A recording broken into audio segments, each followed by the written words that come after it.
الرحمن الرحيم. الحمد لله رب العالمين، والصلاة والسلام على أشرف الأنبياء والمرسلين سيدنا محمد وعلى آله وأصحابه أجمعين.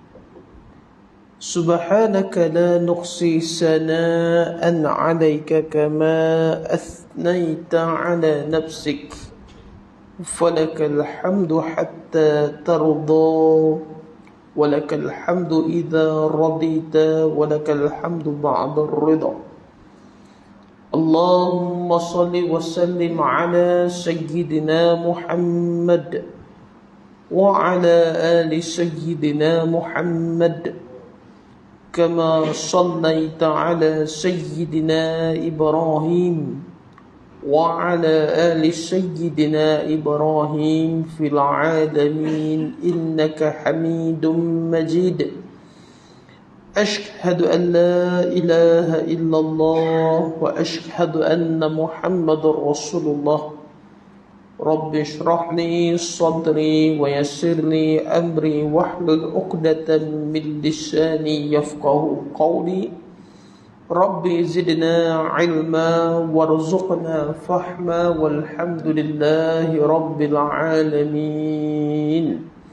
السلام عليكم ورحمة الله وبركاته. Alhamdulillah wa syukrillah, segala pujian itu hanya selayaknya bagi Allah Subhanahu wa ta'ala. Selawat dan salam marilah sama-sama kita sampaikan bagi junjungan besar baginda Nabi kita Muhammad sallallahu alaihi wasallam wa ajma'in, dan kepada seluruh ahlul bait yang berbahagia, sidang hadirin, muslimin, muslimat, para imam yang dikasihi oleh Allah Subhanahu wa ta'ala sekalian. Semoga pada pagi yang penuh dengan barakah, pagi yang penuh dengan kemuliaan ini, marilah bersama-sama kita memohon kepada Allah Subhanahu wa ta'ala. Yang pertamanya kita memohon agar Allah Subhanahu wa ta'ala sentiasa mengampuni tiap-tiap dosa kita, sama ada dosa-dosa yang kecil maupun dosa-dosa yang besar. Kerana sesungguhnya Allah Subhanahu wa ta'ala itu mempunyai namanya Al-Afu, yakni yang maha mengampunkan tiap-tiap dosanya hamba-hambanya. Maka siapakah hamba-hambanya itu? Adalah kita. Maka kita ni adalah manusia dan juga adalah pendosa. Pendosa ni mereka yang tidak lari daripada melakukan khilaf, melakukan kesilapan, melakukan salah. Kerana manusia ini, kita ini bukanlah para Nabi Allah Subhanahu wa ta'ala. Hakikatnya Nabi Allah Subhanahu wa ta'ala tu mempunyai satu sifat yang maksum. Mereka ini terpelihara daripada melakukan sebarang bentuk dosa kepada Allah, sama ada dosa-dosa yang kecil maupun dosa yang besar. Maka kita ni bukanlah tergolongnya dalam kalangan para nabi ataupun para sahabat. Kita ini hanyalah hamba kepada Allah Subhanahu wa ta'ala yang pasti dalam kehidupan kita ini ada khilaf dan dosa yang kita lakukan kepada Allah. Maka kita memohon agar Allah Subhanahu wa ta'ala sentiasa mengampunkan tiap-tiap dosa kita. Baik. Yang keduanya kita memohon kepada Allah Tuhan Rabbul Jalil agar Allah Subhanahu wa ta'ala sentiasa mengampuni dosa kedua orang tua kita, melapangkan kubur bagi mereka sekiranya mereka sudah meninggal dunia, meneranginya kubur mereka ini dengan cahayanya Al-Quran dan doanya daripada anak yang soleh serta solehah. Kerana itulah hadis baginda Nabi Muhammad sallallahu alaihi wasallam yang termasuknya tidak akan terputusnya jari'ah, amalan yang akan berterusan, sedekah mereka, ilmu yang dicurahkan mereka. Yang ketiganya adalah doanya anak-anak yang soleh serta solehah. Walaupun sudah meninggal dunianya berpuluhan tahun lamanya, tetapi masih lagi ada anak yang mendoakan kepada kedua orang tuanya, maka tetap juga disampaikan pahala kepada mereka. Maka setiap bacaan-bacaan Al-Quran kita, sedekah jariah kita, memberikan orang makan di dalam bulan Ramadan kita ini, berbuat baik kita ini sesama insan, maka berniatlah untuk kita sampaikan pahala ini juga kepada ibu dan ayah kita. Itu yang kedua. Yang ketiga, kita memohon kepada Allah agar Allah Subhanahu wa ta'ala sentiasa mengampuni dosa pasangan kita, suami, isteri dan juga anak-anak kita. Kerana mereka lah tempat di mana kita sentiasa bersama dengan mereka. Kerana di bawah syurga seorang isteri itu adalah pada suaminya, dan suaminya jalan menuju ke syurga adalah kerana isteri dan anak-anaknya. Dan kita memohon agar Allah menjadikan keluarga kita ini hidup di dalam mawaddah, di dalam sakinah, di dalamnya rahmat Allah Subhanahu wa ta'ala. Dan yang terakhir, semoga amalan-amalan tuan-tuan, puan-puan dan juga saya semua yang berada di sini pada pagi ini, semuanya diterima oleh Allah Subhanahu wa ta'ala. Lalu insya-Allah akan melayakkan kita memasuki ke dalam syurga Allah bersama dengan rahmat Allah. Amin ya rabbal alamin. Alhamdulillah wa syukrillah. Segala pujian itu hanyalah selayaknya bagi Allah. Syukur yang tidak terhingga dipertemukan kita pada pagi yang penuh dengan barakah. Yakni kita kini berada pada bulan Ramadan Al-Mubarak. Sedar ataupun tidak sedar, hari ini merupakan hari yang ke-6 kita menunaikan ibadah Ramadan kita. Besok sudah merupakan hari yang ke-7. Maknanya sudah cukup putaran 1 minggu kita menunaikan ibadah puasa Ramadan. Seterus daripada hari yang ke-7, ke-8, 9, 10 dan seterusnya sampailah pada garisan penamat. Maka inilah Ramadan yang sekali lagi Allah Subhanahu wa ta'ala memilih kita. Kita masuk di dalamnya, kita bertemu di dalamnya kerana diizinkan oleh Allah Subhanahu wa ta'ala padanya. Ada orang yang dapat menjayakan puasa Ramadan ini dengan 30 hari penuh. Alhamdulillah. Ada orang yang bertemu dengannya tetapi tidak boleh nak menunaikan ibadah puasa kerana terdapat halangan. Sama ada kerana uzurnya, sama ada kerana sakitnya. Maka ada masuk pada bulan Ramadan tetapi tidak mendapat manfaat berpuasa di dalam bulan Ramadan. Ada orang yang sengaja mereka meninggalkan puasa walaupun tahu berkenaan dengan fadilah-fadilah yang berada di dalam bulan yang penuh dengan barakah ini. Pada pagi yang penuh dengan keberkatan ini, hadirin hadirat yang dikasihi oleh Allah, kita akan mendengarkan satu hadis baginda Nabi Muhammad sallallahu alaihi wasallam wa ajma'in, peristiwa yang berlaku pada zaman Rasulullah sallallahu alaihi wasallam yang berlakunya pada hari Jumaat, hari ketika Rasulullah sallallahu alaihi wasallam hendak menyampaikan khutbahnya. Suatu hari an Jabir bin Abdullah anna Nabiy sallallahu alaihi wasallam raqal mimbar. Falamma raqad darajal ula qala amin. Thumma raqa thanitha faqala amin. Thumma raqa thalitha faqala amin. Faqalu ya Rasulullah sami'naka taqulu amin thalatha marra. Falamma la ruqitu darajal ula ja'ani Jibril sallallahu alaihi wasallam faqala syakiya abdu adraka Ramadan fansalagha minhu wa lam yughfaru lahu faqultu amin. Thumma qala syakiya abdu adraka walidayhi aw ahadahuma falam yudkhilahul jannah faqultu amin.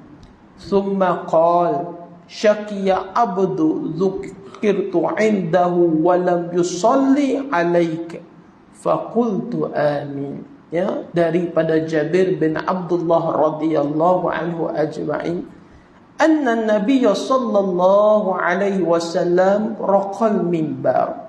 Daripada Jabir bin Abdullah, suatu hari baginda Nabi Muhammad sallallahu alaihi wasallam ini menuju ke mimbar.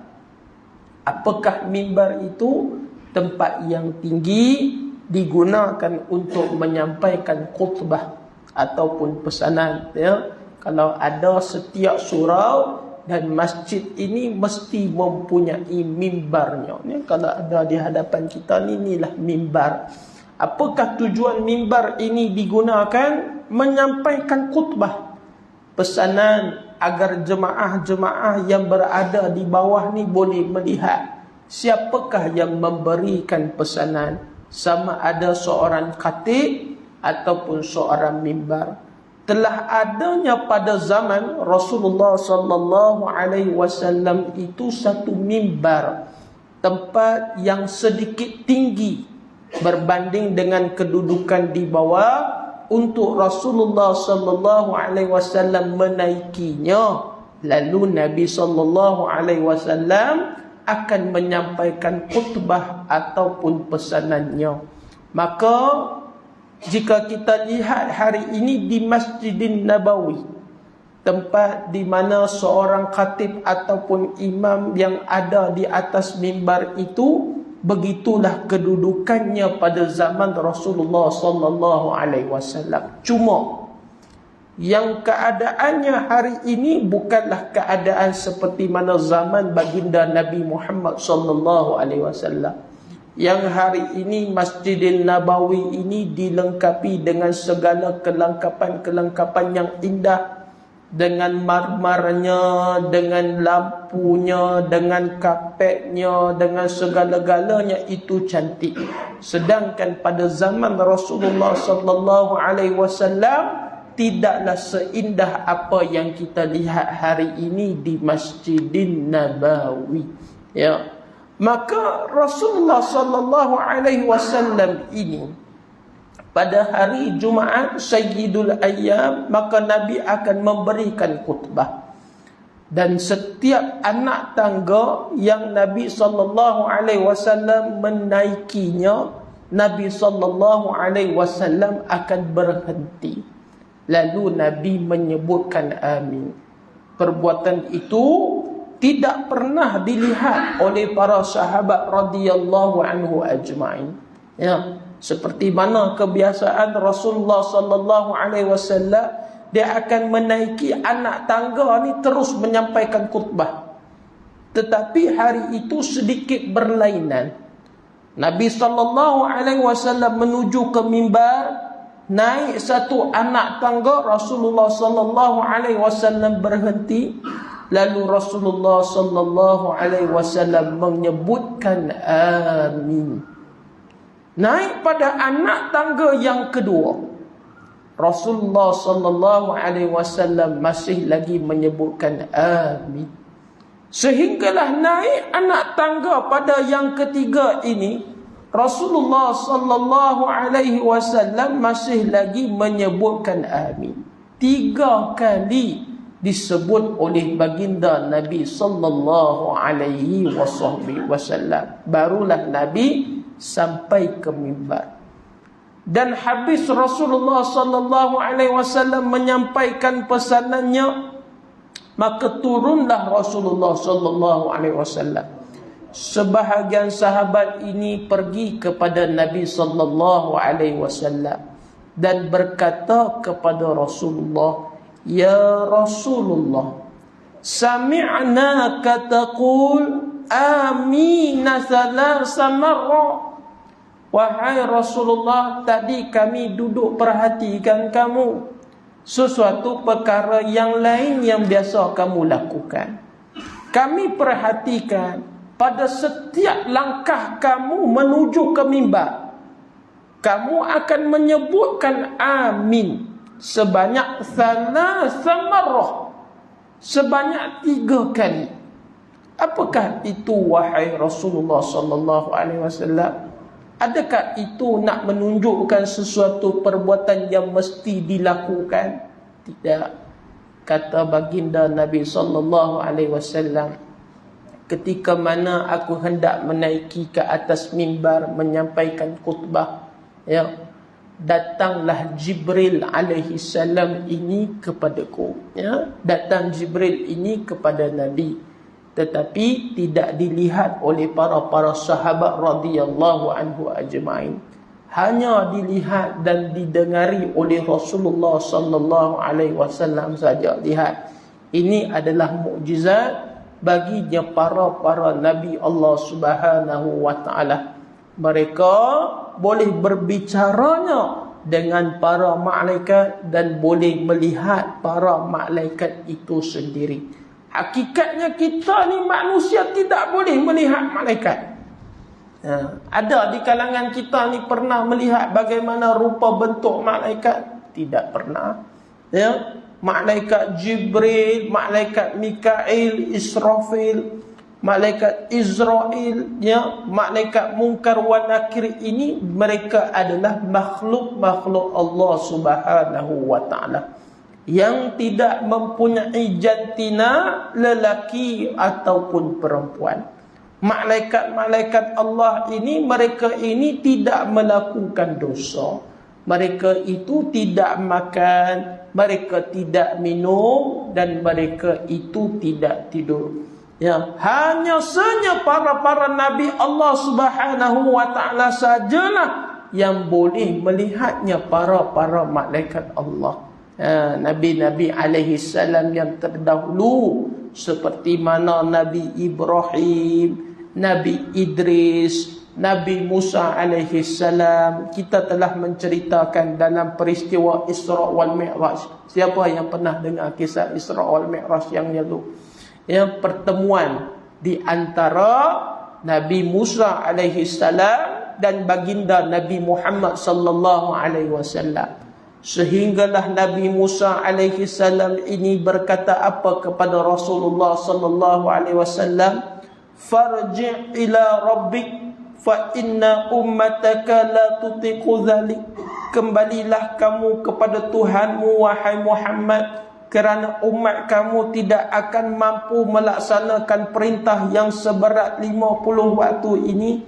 Dalam kisah Isra wal Mi'raj yang lalu, kita telah menceritakan bagaimana Nabi Musa alaihi salam ini bertemunya dengan malaikat Israel. Lalu apa yang dilakukan oleh Nabi Musa alaihi salam? Telah menamparnya malaikat Israel itu sehingga buta kedua-dua matanya. Itu akhir daripada kisah riwayat Nabi Musa alaihi salam.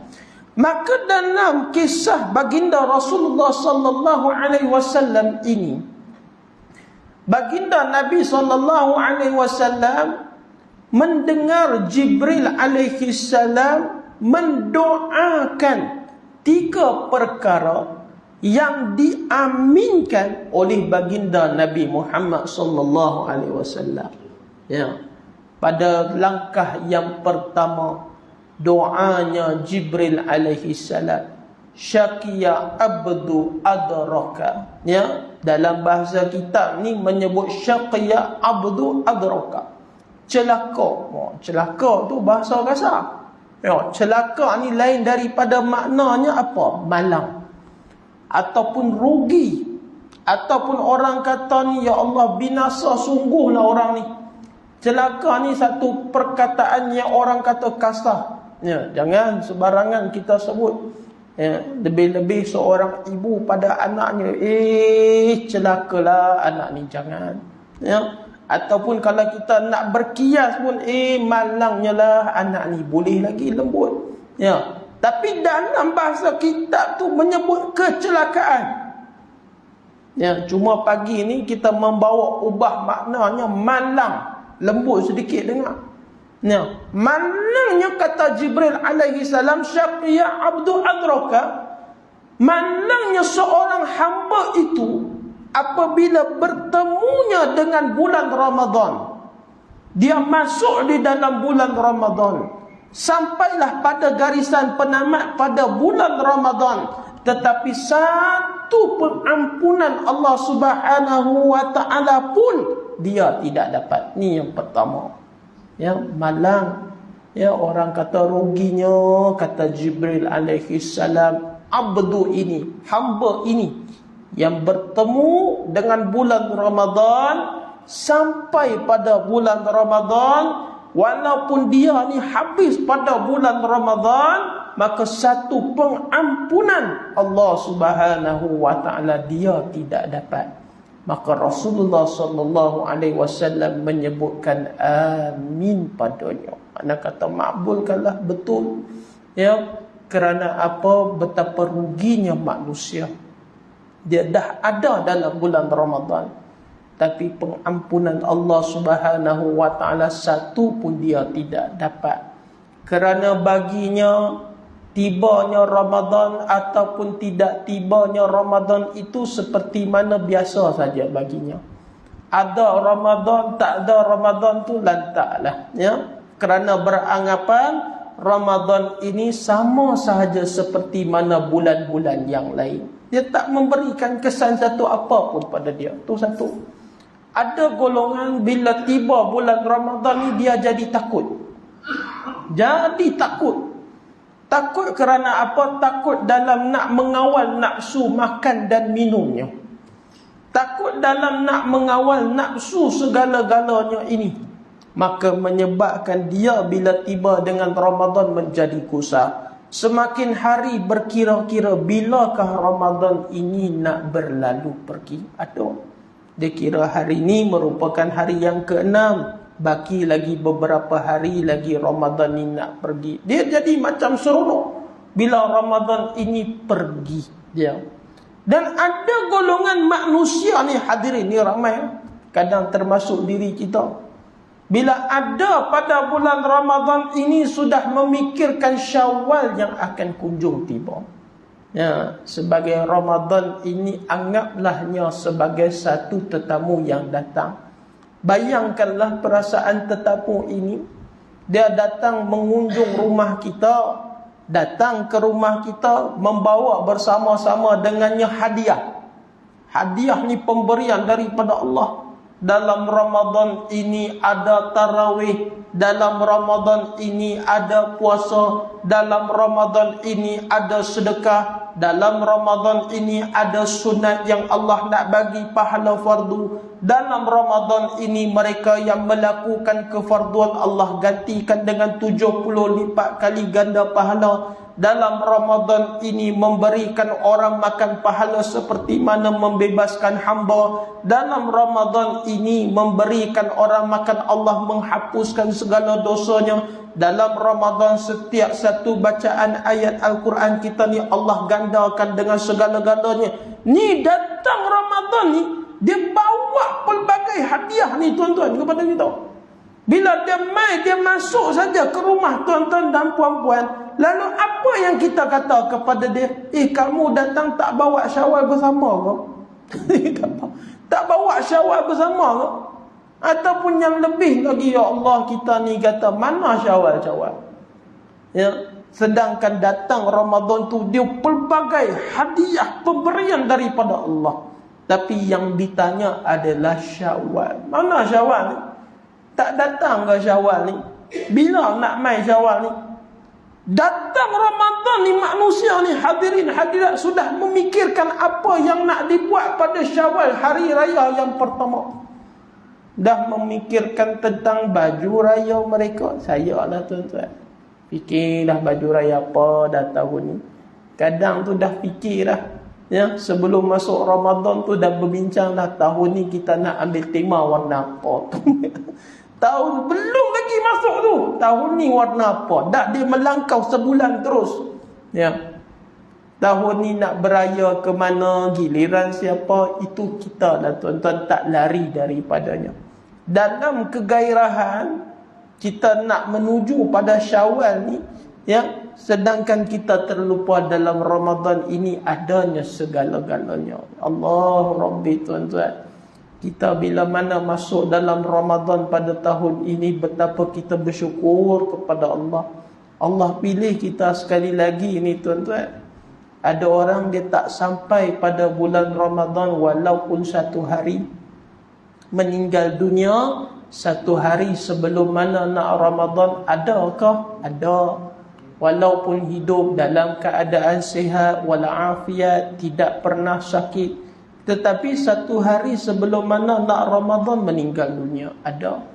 Saya ceritakan pasal siapa ni tuan-tuan? Saya ceritakan pasal arwah ayah saya.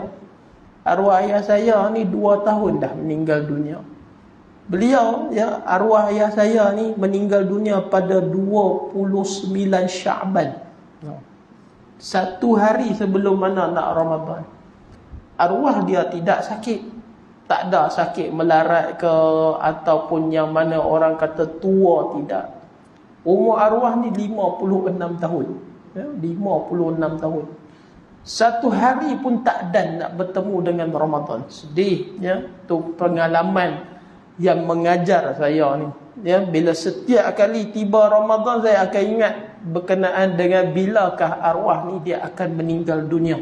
Senang. Sebab apa? Sebab bila tibanya bulan Ramadan tu, hari sebelum mana nak Ramadan tu, kita akan pergi ke kuburnya. Pergi ke kuburnya, bersihkan, membacakan surah Yasin, membacakan surah Al-Mulk, membacakan tahlil kepadanya, ya, kemaskan kubur arwah ni, doakan kepadanya. Ya, kita pergi awal.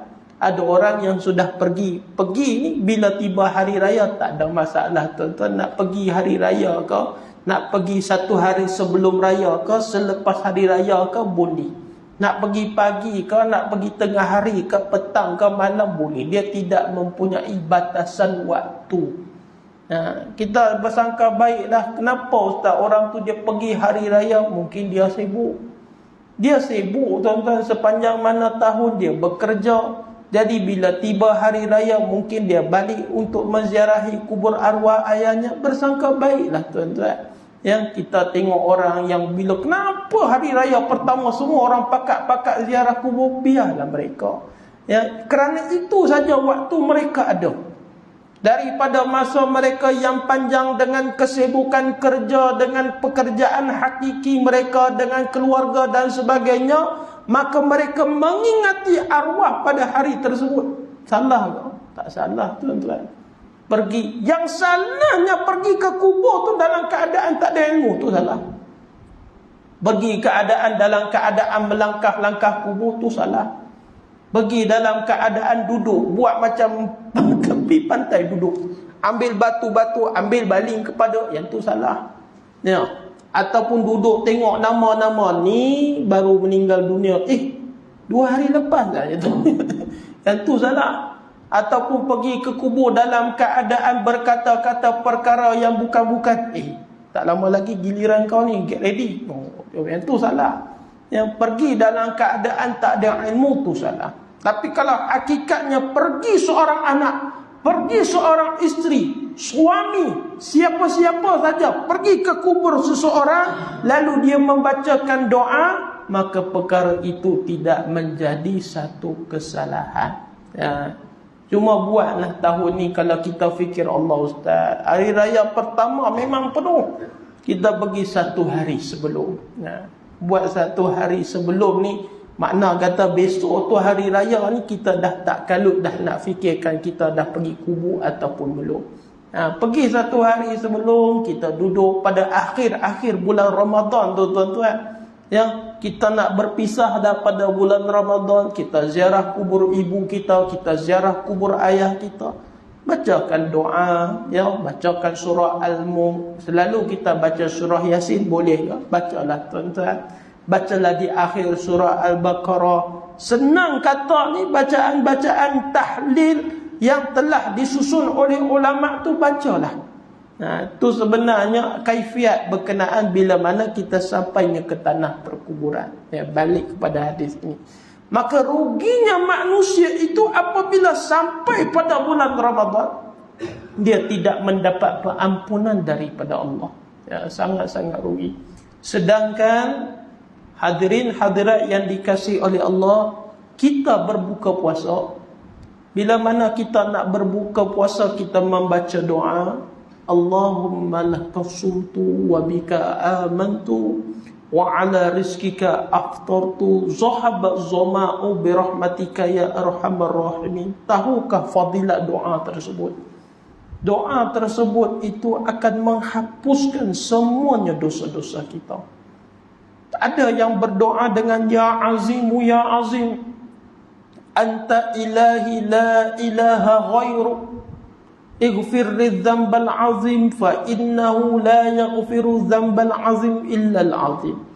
Yang mana ada buku tu tulis doa ya azimu ya azim. Yang mana ada, nanti balik rumah ni kita ada telefon ni, Google saja. Senang. Saya nak tulis tak ada papan putih. Saya nak tulis doa ya azimu ya azim ni adalah doa daripada Rasulullah sallallahu alaihi wasallam. Doa ini juga adalah doa yang berbuka puasa. Kerana kata Rasulullah sallallahu alaihi wasallam, sesiapa yang membaca doa ya azimu ini, anta ilahi la ilaha ghairu, ighfir lidzambal azim fa innahu la yaghfiru dzambal azim illa al azim. Siapa yang membaca doa ini, kata Rasulullah sallallahu alaihi wasallam, Allah akan menghapuskan keseluruhan semua dosa-dosanya itu Allah akan ampunkan, sama ada dosa yang kecil ataupun dosa yang besar. Kerana doa yang azimu ini adalah doa untuk mereka yang berdosa besar. Kerana ada dalam satu rangkap doa itu, ighfiril dzambal azim, ampunilah aku ya Allah yang berdosa besar ini. Fa innahu la yaghfiru, sesungguhnya tidak ada yang mengampunkan dosa. Fa innahu la yaghfiru dzambal azim illa al azim, yang menghapuskan dosa besar ini kecuali yang maha agung. Doa tu, nama doa tu ya azimu ya azim. Bila nak baca? Sebelum mana nak berbuka puasa. Kata Nabi, dia yang membacanya itu Allah hapuskan semua dosanya, Allah ampunkan. Yang kecil maupun yang besar, ibarat seperti bayi yang baru lahir. Masya Allah, tabarakallah. Hanya dengan doa tu saja. Very simple, senang, mudah ingat, kita hafal doa-doa tu semua. Doa yang azimu yang azim. Baik hadirin yang dikasihi oleh Allah, langkah kaki Nabi sallallahu alaihi wasallam yang kedua, Rasulullah sallallahu alaihi wasallam menyebutkan amin. Doa yang dibacakan oleh Jibril, Syakia abdu adraka, sekali lagi, malanglah seorang hamba itu yang mempunyai walidain, kedua ibu dan ayahnya ataupun salah satu daripada mereka, maka tidak melayakkan seorang anak itu masuk ke dalam syurga Allah. Malangnya seorang hamba itu yang mempunyai kedua ibu dan ayahnya ataupun salah satu daripadanya tidak melayakkan anak itu masuk dalam syurga. Ni anak yang paling rugi, ya. Paling malang orang kata. Kerana salah satu ladang untuk kita menuju ke syurga Allah adalah melalui kedua orang tua kita ini, tuan-tuan. Saya ulang lagi sekali, kerana jalan kita ini menuju ke syurga Allah adalah pada kuncinya kedua ibu dan ayah kita. Kunci tu ada pada mak dan ayah kita ni, tuan-tuan. Apa kunci tu? Ya, redha mereka pada kita ini sebagai seorang anak. Di akhir kehidupan mereka ni, tuan-tuan, di akhir kehidupan ibu dan ayah kita ni, kita sebagai anak yang menumpang rahim ibu kita selama 9 bulan 10 hari, kita yang berada bersama dengannya sewaktu mana kita dilahirkan, sewaktu mana kita dibesarkan, pada tangan ibu kita inilah yang kita menerima suapan yang pertama. Pada tangan ayah inilah yang menerima kita ini suapan yang kedua. Pada didikan mereka lah kita boleh berbicara, berjalan, kita berjaya. Di akhir kehidupan mereka ini kita hanya mengharapkan satu daripada mereka. Apakah itu? Redha mereka ini kerana kita ini menjadi anak-anak mereka. Kita tidak mahukan yang disebutkan kekayaan. Harta ni bawa ke mana saja, tuan-tuan. Harta ayah kita, harta ibu kita ni bawa ke mana saja. Dia tak ada kekal. Yang kekal adalah kita mengharapkan ibu dan ayah kita ni di akhir kalamnya, nak, sungguh aku redha kamu menjadi anak aku. Ya. Walaupun salah kita ni pada ibu kita dan ayah kita, ya, kerana kita ni tak akan lari daripada kesilapan. Kadang terkasar bahasa, kadang kita melanggar kata mereka, kadang kita tak mendengar cakap mereka, kadang nasihat mereka ni kita tak pakai, ya. Tapi bila last sekali kita mengharapkan apa, mereka bicara, nak, mak, abah redha pada kamu. Itu adalah the good ending, orang kata. Pengakhiran yang baik kita ni sebagai seorang anak. Apa maknanya? Bila mana kita ini menjadi anak, di akhirnya sekali ibu dan ayah yang kita menumpang kasih selama 50 tahun, 60 tahun, kita tidak mendapat redanya. Betapa ruginya tuan-tuan kita ni, tuan-tuan. Bila sebut berkenaan dengan ibu dan ayah ni, tuan-tuan, dia sebenarnya dia boleh mendatangkan sebab. Ya, kadang banyak jemaah yang kita berjumpa, ya, banyak ceritanya, banyak kisahnya. Ada kita dengar kisah daripada pihak ibu dan ayah, ada juga kita dengar kisah daripada pihak anak. Ya, masing-masing mempunyai kisah satu sama yang lain. Ustaz, saya ni Ustaz, Allahu Rabbi, saya ni diuji oleh ibu dan ayah saya. Dia kata diuji oleh ibu lah. Kerana apa ni Ustaz? Adik-beradik yang lain ni semua tak boleh nak menjaga ibu saya. Ya, kenapa ni Hajah dia tak mampu ke? Mereka mampu Ustaz. Tapi bicara kata ibu saya tu sangat-sangat menyakitkan. Ada. Selalu berkata kasar kepada anak-anak dia Ustaz. Jenis ibu ni dia menggunakan kuasa bicaranya itu, habis anak-anak ni semua dimaki hamun. Ya, salahkan anak itu, salahkan anak ni, maki anak tu, maki anak ni, ya, sehingga mana ada semua benda ni serba jadi tak kena. Kita masak itu salah, kita masak ini salah. Ya, kadang kita ni menjadi seorang suami yang bakti kita ni kepada ibu kita, tersepit di antara ibu dan tersepit di antara isteri kita. Bang, saya bang penat bang nak melayan karinah mak abang tu. Saya masak semua dia tak kena bang. Saya masak ni, dia kata terlebih masin, saya tak letak garam, dia kata tak buat pula. Saya tak tahu bang macam mana saya nak buat bang. Bang tolonglah bang saya ni bang. Saya penat nak melayan karinah dia saja.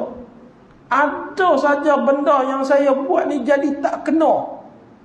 Semua benda yang saya buat depan dia tak kena. Tu tak kena, ni tak kena ni bang. Saya nak meluah pada siapa lagi bang kalau bukan abang suami saya. Oh, kita jadi suami pun jadi tersepit antara dua. Pergi kepada mak kita, mak, kenapa ni mak? Mak okey. Engkau dengar kata lah sangat isteri kau tu. Dengar sangat kata isteri kau tu. Yalah kan aku ni siapalah kan. Oh, dia bila dia gunakan kuasa dia macam tu. Anak ni dia jadi serba salah. Mak macam ni lah. Mak kalau tak suka duduk dengan saya, mak duduklah dengan adik-adik yang lain. Ya. Yalah kan inilah setelah mana 9 bulan 10 hari melahirkan kau. Setelah mana aku menatang kau. Kau berani kata aku pergi rumah anak-anak yang lain. Oh, tersepit. Dia jadi macam tak tahu nak buat bagaimana. Kadang ni jadi buntu. Tengok abang ni kenapa sunggul muka. Tak ada lah ustaz. Saya ni ujian. Ujian dapat mak yang mulutnya jahat. Ada orang yang lain ujiannya. Tuan-tuan, dalam kehidupan kita ni saya nasihat pada diri saya terutamanya tuan-tuan. Kita pasti akan diuji oleh ibu dan ayah kita. Itu pasti. Ya. Dalam kehidupan kita ni akan ada dalam satu titik ni kehidupan kita yang kita kata kita sayang dia, kita cinta dia, kita sanggup berbakti kepada dia, akan sampai satu titik ni kita akan diuji oleh ibu dan ayah kita di sendiri. Ada yang sedang melaluinya kini. Tahu apa yang saya tahu? Ada yang sudah melaluinya, ada yang belum melaluinya. Diuji oleh apa ni? Sejauh mana yang kamu kata kamu sayang kepada ibu dan ayah kamu ni? Nak uji ni. Ketika mana kita berada pada prime time kita, pada waktu kemuncak kita ni. Waktu kemuncak kita ni kita mempunyai segala-galanya. Ada rumah, ada kereta, ada kesihatan. Waktu tu Allah uji kita dengan ibu kita dan ayah kita. Dapat pula ibu kita ni yang uzur. Usia dia 85 tahun. Yang tak boleh nak pergi ke mana-mana, hanya mengharapkan bantuan daripada kita. Ketika itu kita ini akan diuji. Nah, kadang kita ni solat dah. Puasa dah. Bayar zakat dah. Duduk dengan ilmu dah. Ketika tu rupa-rupanya diuji oleh Allah. Di dalam rumah kita ni sendiri. Ya. Ada sampai satu masa tu seorang anak ni dia kata ibu ni menyusahkan sungguhlah Allah. Ya. Dia sedih. Ya ustaz, saya rasa mak saya ni macam menyusahkan saya ni ustaz. Menyusahkan kerana apa ni bang? Yalah mak saya ni bedridden. Tak boleh nak pergi mana-mana. Asyik-asyik nama saya saja disebut. Bawa pergi ke klinik, bawa pergi jumpa orang tu, bawa jumpa orang ni. Saya jadi mangsa ni ustaz. Saya ni sampai satu masa ni bosan dengan keadaan mak saya ni. Allahu Rabbi. Sedangkan kita ni orang ibadah. Ya. Tak lagi kita fikir ataupun ujian daripada seorang ayah ni. Seorang ayah ni yang asyik menekan anak-anak dia ni. Sampai anak-anak ni jadi sampai satu masa ni fed up dengan ayah dia. Ada. Ni yang dikatakan ujian ni tuan-tuan bagi seorang anak. Allahu Rabbi. Ya hadirin hadirat. Tetapi di akhirnya kita mengharapkan ibu dan ayah kita ni dia redha kepada kita ni tuan-tuan. Ya.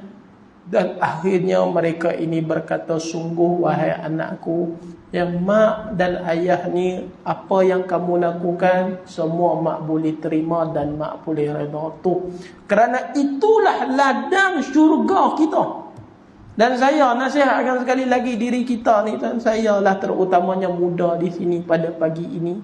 Selagi mana ada kesempatan untuk kita memohon maaf kepada ibu dan ayah kita ni, pergilah tuan-tuan. Ya, rendahkan ego kita. Ya, walaupun besar kesilapan dan kesalahan ibu dan ayah kita ni pada diri kita ni tuan-tuan, maafkanlah mereka. Mungkin senang kata maaf ni tuan-tuan, hakikatnya diri kita sendiri yang melaluinya. Tetapi sejauh manakah kita ni nak menyimpan dendam kesumat kepada ibu dan ayah kita? Ada orang dia tak tegur ibu dan ayahnya, kesilapan ibu dan ayahnya pada dirinya. Ada. Tak tegur. Allahu Rabbi.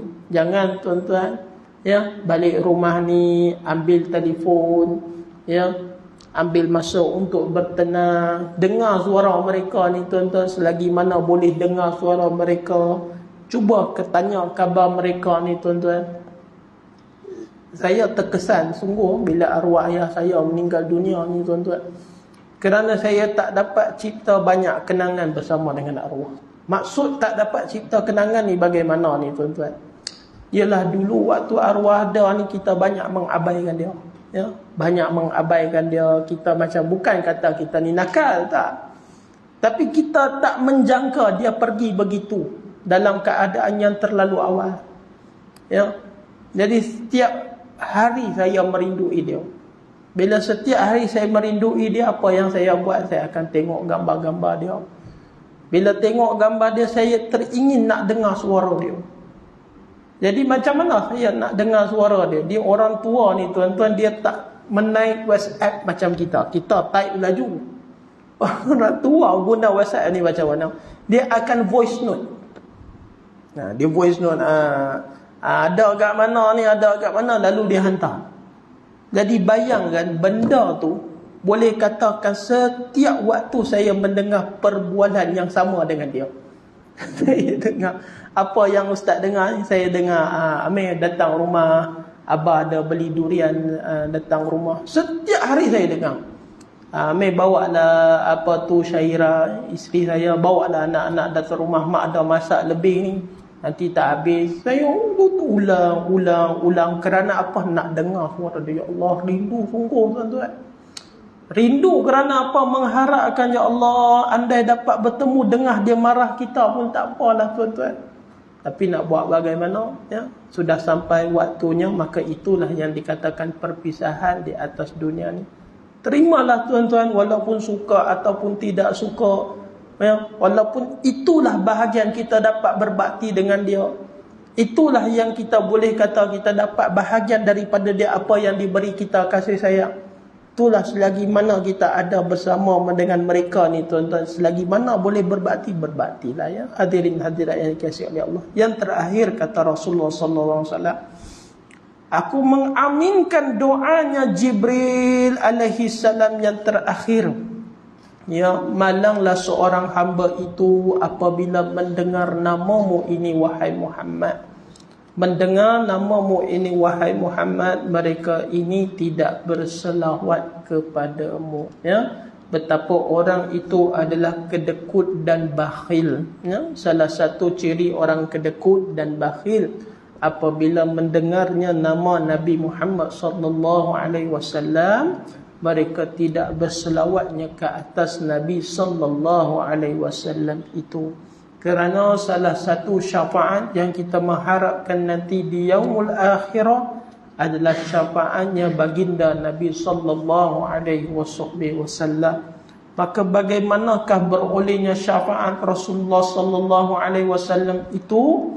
Salah satunya adalah dengan kita membaca doa selepas mana azan, ya. Kita dengarkan azan tuan-tuan, habis daripada azan itu kita pun berdoa, Allahumma rabba hazihi da'wati tammati wassalatil qa'imah ati Muhammadanil wasilata wal fadilah wa ba'athu maqaman mahmudanil ladzi wa'adtah halal lahu syafa'ati yaumul qiyamah. Sesiapa yang mendengarkan seruan azan lalu dia membaca doa selepas mana azan, ya Allah, Tuhan yang mensyariatkan seruan azan dan solat yang akan didirikan, kurniakanlah kepada Rasulullah sallallahu alaihi wasallam wasilah yang tinggi, kedudukan yang tinggi lagi terpuji yang telah engkau janjikan. Apakah jaminan Rasulullah sallallahu alaihi wasallam bagi mereka yang membaca doa ini? Halat lahu syafa'ati yaumul qiyamah. berhak dia mendapat syafaat aku nanti di yaumul akhirah. Walaupun doa itu adalah doa yang hari-hari kita dengar, doa yang hari-hari kita baca, ya, dan doa yang selalu dikumandangkan di radio, di televisyen dan sebagainya. Tapi fadilat doa ini terlalu tinggi. Mereka yang membacanya itu berhak mendapat syafaat nanti Nabi SAW di yaumul akhirah. Baiklah hadirin hadirat yang dikasihi oleh Allah Subhanahu wa taala, jam sudah menunjukkan 7.37 pada pagi ini tuan-tuan. Ya, maka saya ada masa dalam lebih kurang 5 minit atau sebagainya. Jika ada pertanyaan soalan daripada jemaah-jemaah yang dirahmati oleh Allah, apa-apa soalan sekalipun, sekiranya ada soalan berkenaan dengan Ramadan ke, ataupun tentang solat sunat tarawih ke, ataupun tentang segala-galanya yang mana kita boleh jawab, insya-Allah kita akan jawab. Yang mana saya tak boleh jawab tu, maka tanyalah kepada orang yang lebih alim lagi, ya. Ada sebarang soalan ke adik-adik ke, terutamanya ya ayah-ayah atau ibu-ibu, boleh bertanyalah insya-Allah jika ada.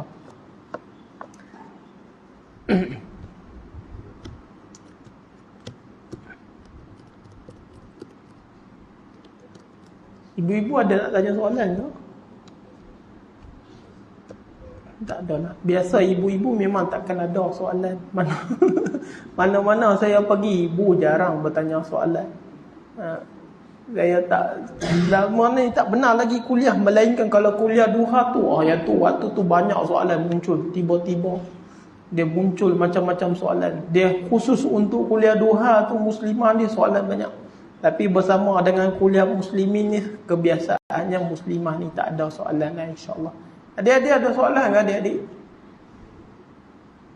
Tak ada lah ya. Tak ada. Abang ayah-ayah pun tak ada lah ya. InsyaAllah tak ada lah ya, insyaAllah. Baiklah hadirin hadirat yang dikasihi oleh Allah Subhanahu wa taala, ya, insyaAllah kita akan mengakhiri kuliah subuh kita pada pagi ini. Ya, ambillah ruangan waktu kita ini sejenak untuk kita sama-sama menunaikan solat sunat Isyraq selepas nanti, dan kita balik rumah nanti katakanlah sampai dalam pukul 8 atau sebagainya. Tunggulah lagi dalam beberapa minit tuan-tuan, ya, untuk kita sama-sama menunaikan solat sunat duha, ya. Maka ambillah manfaat ruangan waktu dalam bulan Ramadan ni, pulun selagi mana kita boleh pulun amal ibadah kita ni, selagi mana kita ni boleh sihat, datang ke rumah Allah Subhanahu wa taala ni, datanglah tuan-tuan, ya. Selagi mana kita boleh menunaikan solat dalam keadaan berdiri ni, gunakanlah kudrat dan kegagahan kita ni untuk melakukan ibadah ni tuan-tuan. Yang penting ikhlas kita ni melakukannya kerana Allah Subhanahu wa taala, tidak mengharapkan pujian dan pandangan daripada manusia semata-mata.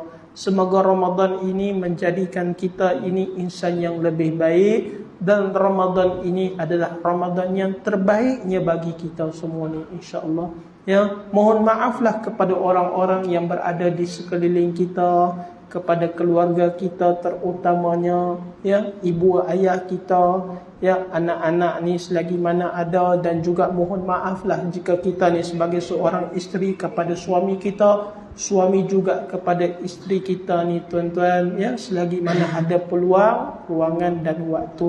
Dan cubalah kita ni sama-sama mengkhatamkan Al-Quran, sama ada melalui tadarus Al-Quran ataupun kita membaca Qurannya seorang diri. Kerana Rasulullah sallallahu alaihi wasallam akan mengkhatamkan Al-Quran di dalam bulan Ramadan ini sebanyak 2 kali, ya. Rasulullah mencuba untuk 2 kali mengkhatamkan Al-Quran. Kita boleh saja yang pertama duduk tadarus, ataupun yang kedua kita membacanya dalam keadaan untuk diri kita ini sendiri. Sampaikanlah kepada mereka yang sudah meninggal dunia, insya-Allah. Saya mohon maaf sekiranya ada khilaf, ada terkasar bahasa, mengguriskan perasaan, kata-kata yang kurang menyenangkan. Panjang umur, murah rezeki, kita akan bertemu pada kuliah kita yang akan datang, insya-Allah. A'udzu billahi minasyaitonir rajim. Bismillahirrahmanirrahim. Ya Allah, ya Rahman, ya Rahim. Kepadamu ya Allah kami menadah tangan. Ampunkanlah ya Allah segala dosa-dosa kami, dosa kedua ibu dan ayah kami ini ya Allah, dosa suami, isteri maupun anak-anak kami ya Allah. Ya Allah, ya Rahman, ya Rahim. Kepadamu kami berserah ya Allah. Yang jadikanlah kami ini hamba-Mu yang bersyukur ya Allah di atas segala anugerah yang dikurniakan kepada kami. Sesungguhnya Engkau telah memberikan kepada kami nikmat keamanan, nikmat kesihatan, kesejahteraan, nikmat iman dan Islam ya Allah. Ya Allah, ya Rahman, ya Rahim. Sesungguhnya kami bersyukur di atas segala anugerah yang dikurniakan kepada kami ini ya Allah. Ya Allah, ya Rahman, ya Rahim. Terimalah ibadah solat kami ya Allah. Terimalah ibadah puasa kami ya Allah. Terimalah ibadah zakat kami ini ya Allah. Ya Allah, ya Rahman, ya Rahim. Berikanlah kami kekuatan pada siang harinya untuk menunaikan ibadah puasa ya Allah. Berikanlah kami kekuatan pada malam harinya ya Allah untuk menunaikan solat sunat tarawih ya Allah. Ya Allah, buangkanlah kemalasan ya Allah dalam hati diri kami ini ya Allah. Berikanlah kami kegagahan ya Allah untuk melakukan amal ibadah sepanjang bulan Ramadan ini ya Allah. Ya Allah, sampaikanlah kami ya Allah, pertemukanlah kami ya Allah dengan malam Lailatul Qadar ya Allah, agar dapat kami melakukan ibadah pada malam tersebut ya Allah. Rabbana zalamna anfusana wa illam taghfir lana wa tarhamna lanakunanna minal khasirin. Rabbana atina fid dunya hasanah wa fil akhirati hasanatan wa qina adzabannar. Wa sallallahu ala sayyidina Muhammadin wa ala alihi wa sahbihi ajma'in. Walhamdulillahi rabbil alamin. Assalamualaikum warahmatullahi wabarakatuh.